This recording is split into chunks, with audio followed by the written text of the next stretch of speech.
1960 አብዮታዊ መሪ የዓለም ከፍተኛ ኃይል ይቃወማል።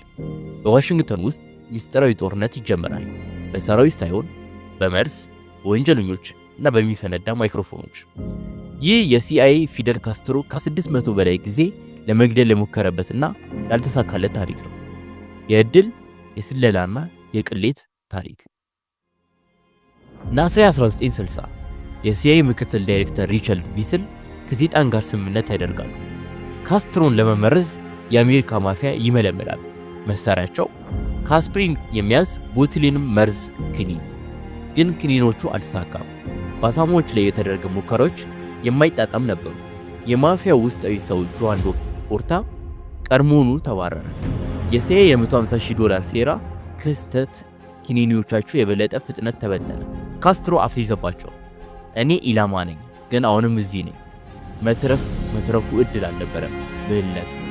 1963 ሲአይኤ ካስትሮ አንድ ልማድ እንዳለው ይማራል። ከመናገሩ በፊት ሁል ጊዜ ማይክሮፎን ይነካል። ወኪሎቹ በማሰብ በመሳሪያው ውስጥ ቦምብ ይተክላሉ።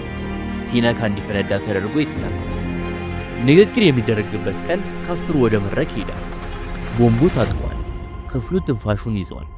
ወደ ውስጥ ዘንበል ይልና ንክኪውን ይዘላል። ይናገራል። ጨርሶ ይሄዳል። የሲአይኤ ሪፖርት ያማርራል። ኢላማው ከልምድ ተለወጠ። መሳሪያው ሳይባለሽ ተገኘ። 1963 የሲአይኤ ተኳሽ በሃቫና ጣሪያዎች ውስጥ ተደብቋል።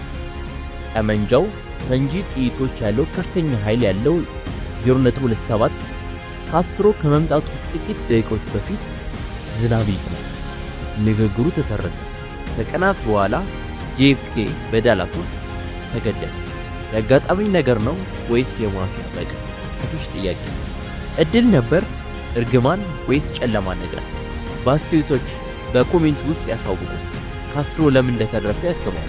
እና በታሪክ በጣም በዱር ሚስጥሮች ላይ ፍላጎት ካሉት የላይ ቁልፉን ይጫኑ። ካስትሮ በ90 ዓመቱ በእርጅና ሞተ። የሲአይኤ 638 ሴራዎች ዓለም አቀፍ ቀልድ ሆኑ፣ ግን ውድቀቱ እውን ነበር። የማፊያ ትስስሮች የጄኤፍኬን ሴራዎች አቀጣጠሉ። የኩባ ሰላዮች አፈ ታሪክ ሆኑ። እድል ነበር ወይስ ብልህነት? ካስትሮ አንድ ጊዜ እንዲህ ብሏል። ካፒታሊዝም ሴራዎች እንደ ኪኒዎቻችሁ እየበሰበሱ ነበሩ። በእውነት በጭራሽ እንደታየው አይደለም። ካስትሮ በእርግጥ ማን አዳነው?